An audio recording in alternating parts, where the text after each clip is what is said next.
This is 15% body fat. So is this, and so is this. They all look different because 15% looks different depending on how much muscle you carry, your frame, your height, your skin color, and genetics. It always will. But here's what they've all got in common. Almost nobody is there. The research puts it at fewer than 1 in 10 adult men at 15% or below. 1 in 10. Most men are somewhere between 25 and 30% and have been for years. And yet the target most men are chasing isn't 15%, it's 10%, sometimes 12. Some of them are even chasing sub 10%. So we've got a situation where almost nobody's reached 15% and the whole conversation has already moved past it. If you're new here, my name's Adam. I'm a performance nutritionist and I've helped dozens of men hit 15% body fat and stay there. So we're going to talk about why so few men over 30 are actually at 15% body fat. And before anything else, I need you to think about the number itself, because I think this causes more confusion than anything else in fat loss. You step off the in-body machine at your gym because your personal trainer told you to go on it, or a trainer. It says 21.4%. Now your whole week is colored by that. You feel behind, you feel like something's wrong. So then you cut harder, train more, and chase a measurement you got from a machine that generally might be 5 or even more percent wrong in either direction. The in-body uses electrical impedance. It sends a current through you and estimates fat based on how much resistance it meets. Hydration affects it. Whether you've eaten affects it, and whether you've trained that morning affects it. I've had clients get readings of 6 percentage points apart in the same week. We're talking about the same person using the same machine, just different days. It's just not a reliable measure. Now DEXA scans might be a bit better, maybe, and maybe even the closest thing you can get to accurate, but that doesn't say much. 2 DEXA scans at different facilities with the same person on the same months. I've seen them come back 3, even 6 percentage points apart. But people treat the DEXA as the gold standard. But the truth is, at the individual level, like you, not like a group or population level, it just isn't accurate. And then we've got calipers, which can show you a useful trend if the same person measures you consistently over time. But the actual number on any given day, take it loosely. Literally. Now scales. Don't get me started on those. When I was 6% body fat, it had me down as 25%. So what you end up with is men making real decisions like restricting harder, feeling like failures, and even losing sleep.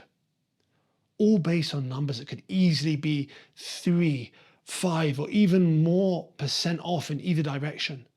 Now you're not chasing actual body fat, you're chasing the machine's best guess at it. The best measurement tool you have is I'd say the mirror, but then photos, then how your clothes fit, specifically your trousers and your belt, then your waist measured at the same time, in the same way every 2 weeks. Those are the best ways to track body fat. They're simple and honestly more informative. So in this video, when I say 15%, I mean a waist in a good place, a flat stomach when you're standing. And if you've trained your abs properly over time and you have the muscle, you'll see your abs. You look athletic in a t-shirt. You can go out for dinner without a crisis and not a number on a printout. Here's the part I don't think most men have actually heard. You're scrolling through your feed and every other video is someone lean, visible, walking around in very good condition. And somewhere in the background, without realizing it, you're thinking about it. You start to assume that men who train and take things seriously with enough discipline, they just look like that. That if you're not there, you're just behind. But the data says something completely different. Most adult men carry somewhere between 25 to 30% body fat. The average BMI in the US and UK is well above 25. And the actual fat percentage, that number is slightly higher than BMI suggests. A man like with a normal BMI typically carrying around more fat than he'd guess. When you actually look at body composition data from large population studies, fewer than 1 in 10 men are actually at or below 15%, which means 15% is not mediocre. It's not halfway there, but it's genuinely rare. You walk into any office, your office or anyone's office, any pub, gym, on let's say a Tuesday evening. Most men are there, aren't even within 5% of it. But the men being pushed to the top of your feed aren't average men. A lot of them are in their early 20s. Some of them are built in a way which means staying lean costs them almost nothing hormonally. And a fair number, a lot, I would say, are on things they won't tell you, like steroids, peptides, which genuinely change how their physiology responds to a cut. They can hold on to more muscle easily. It can genuinely change how they recover, how they partition food. They're not necessarily lying about their training or their nutrition even. They're just not operating in the same world as a man to his late 30s with a job outside of fitness, real stress, and a social life, and a body that's been through 10 years of on and off dieting. And they're presenting it as a result as if it's available to anyone with discipline who's willing to work hard. But for most men over 30, it isn't. Not at that level and not sustainably. So the benchmark has generally shifted to a place where most men can't reach with a real cost. And in that process, 15%, which would generally change how you look, how you feel, how your hormones function, has become something that's just not enough. Just a stepping stone. And in my experience, that's what gets most men stuck. They get to 15% or even like 17%, which is real, which is better than almost everyone around them. And they still feel disappointed. So they push harder and they restrict more. They chase something that was never going to be sustainable. And then something breaks. Energy, hormones, performance, even their patience. And then they end up past where they started. But they should have looked in the mirror at 15% and thought, this is it. Now I focus on building more muscle, on performing well, on enjoying what I've built, not trying to get a number that most men will never hold on to without some sort of pharmaceutical help or just a genuine struggle. Okay, so I want you to forget what some cortisol guru or some hormone guru told you. Fat loss doesn't stop working at 30. If the deficit is real and consistent, your weight comes down. Sure, your metabolism adapts slightly when you diet, hunger does increase, you move slightly less, but it doesn't switch fat loss off. The research on this is very consistent. The main reason so few men are at 15% isn't what most people assume. It isn't a slow metabolism, it's not their age, it's not that they don't train hard enough, it's more that it's genuinely rare. Nobody told them it was rare. And the way most men go about trying to get there almost guarantees they won't. Here's what I actually see. Training used to fix the food. Train like an athlete. You're training 4 to 5 times a week, maybe adding cardio every day on top of that. You feel like you're putting in the work, but the scale isn't really moving and you can't work out why. But the thing is, most people miss out that training is excellent. Of course it is, for health, for strength, for muscle, for how you feel, also how you look. But for fat loss on its own, it's a minor lever.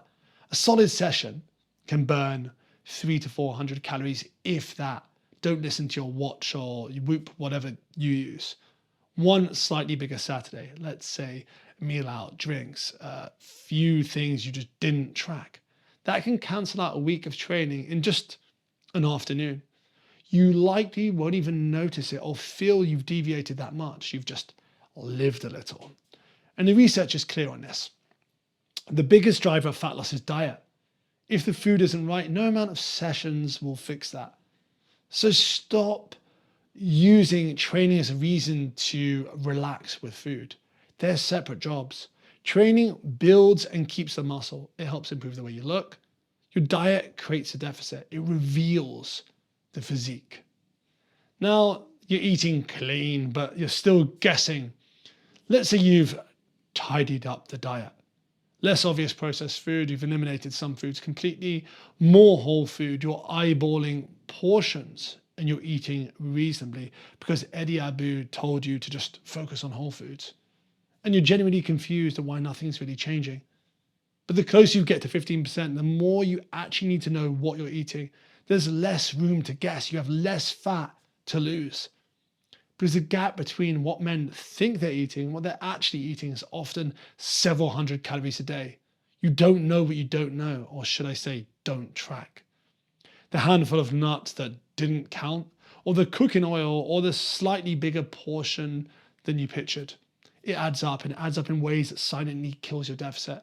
Now track everything properly for just a week as it is. This is to establish your baseline. We're not talking about eating well for a week. I want you to eat exactly as you normally do right now, but log it accurately even, everything. At the end, you'll know your real average calories and your real average protein. This gives you a real starting point. Now your weekday discipline followed by weekend amnesia. And this is something I will never shut up about because it's just something I see all the time, every single day, every single week. Monday to Thursday, everything's on. Friday, or maybe Thursday evening, something happens. Saturday, drinks, meal out, structure changes. Now on Sunday, you're recovering from Saturday. Then Monday morning, you're just committed again. On paper, there's a diet. You're putting in the work. But when you take the average across the week, there's barely a deficit. And sometimes you're, at maintenance or even a surplus. And this happens week after week, while the man genuinely believes he's doing everything right, because on most days, he's actually consciously thinking about it. He is. But the problem is that fat loss doesn't work on an individual day. So let's picture a 600 calorie a day deficit Monday to Thursday. That's 4,200 calories. You can easily undo that Thursday, Friday, Saturday, or you can just make it maintenance calories. So think about that. It's not that many calories. I have to try and do the maths here. It's not that many calories. It's extra like 1,300 calories a day. No, 1,400 calories a day. Like Thursday, Friday, Saturday. It's not much. So then you escape your deficit. Maybe you're at maintenance, or maybe you even go to a surplus. That's not, honestly, it's not much. Larger meals, a few drinks, more indulgent meals are easy to eat. The week finishes near zero. So now here's what I want you to do. Plan the weekend before it happens and don't restrict it entirely. Just pick your battles. Decide in advance what Friday night looks like, what Saturday night looks like. Because making the decision when you're tired after work on a Friday night and when hunger is at its highest, this is where the deficit disappears. Oh, and you're all or nothing thinking. One bad meal and your week's written off and you need to start again Monday. This is the single most common thing I see because it feeds into that whole, overeating on weekend. It keeps men cycling. The bad meal isn't a problem, but the decision to write off the rest of the week is what sets back progress. One bad meal does not meaningfully change your body composition. What are the 4 days of eating badly that follow? It's ruined anyway. That's what does it. The men who actually get to 15% and stay there, they eat out too. Trust me, they do. Then they just say, that was great. Next meal, I'm back on it. And they mean it. Now remember, your next meal is the reset, not the Monday. And if you really want to stay at 15%, don't do what most people do. You need a plan afterwards. So you restrict hard, you get lean, you feel like that's it. And then gradually, because hunger's up, because you're tired of it, and because you want to eat the foods you used to eat, the normal foods, your calories creep up and then some. Not even back to where they were, a bit above, because you've just completely ditched your structure. You've ditched everything that works, and your weight comes back faster than it left. But the problem isn't the, lack of willpower or discipline. It's what happens when you come off a diet with no transition plan. You end up putting yourself in a surplus. Your hunger, like I said, is elevated on top of that. It has to rebound. I've watched men go through this 5, 6 times in a row. And each time they decide it was something about them rather than their approach. So before you start to cut, like now even, decide what you'll do when you get there. Are you going to go straight to maintenance, or are you going to slowly climb up in terms of calories, like a reverse diet? Choice is yours, but I recommend going straight to maintenance. So most men think they're one good cut away from 15%, 8 weeks, a bit more effort, done. But sustainable rate of fat loss, I've said this before, is around 0.5% to 1% of your body weight per week. So if you're at 25 to 30% right now with a life that's busy, getting to 15% is months and not weeks. And that's where most men stop. Not because it's impossible, but because they feel like they should have done it in 8 weeks and they're still at it at week 12. Now they feel like something's wrong with them or it's never going to happen. Nothing's wrong. It just takes time. And knowing that going in gives you a peace of mind. Okay, so here's where the internet makes you feel like a failure before you started. You hear, if you're not hitting 1 gram per pound of your body weight a day, don't even bother, or something along the lines of that. And if you're currently at 70 grams a day, which most men are roughly around, but they just don't want to admit it, some men are a lot less. Now the target feels impossible. So then you don't try. That's not what the evidence says. Most of the meaningful benefit, like keeping muscle while in a deficit, feeling fuller, managing hunger in general, is around 0.6 to 0.7 grams per pound of your body weight. Of course, there's some additional benefits for going higher, but diminishing returns above that, somewhere between 0.7 to 0.9 grams per pound of your body weight, covers you for virtually everything you should care about. Remember, it's not about a precise number you must nail or the weeks wasted. You can hit 130 on a busy Thursday when the target's 150. That isn't ruined. That's still double what you were eating before. So just move on. Protein is a dimmer switch. The goal is to get higher on that switch consistently and not to be at 100% every day or nowhere. Okay, so now you know the reason that so few men over 30 are 15% isn't slow metabolism or age or not training hard enough. It's that it's rare. And nobody told them it was rare. Nobody told them that getting there was already the goal. And if you enjoyed this video, subscribe and watch this one next. I'll see you there.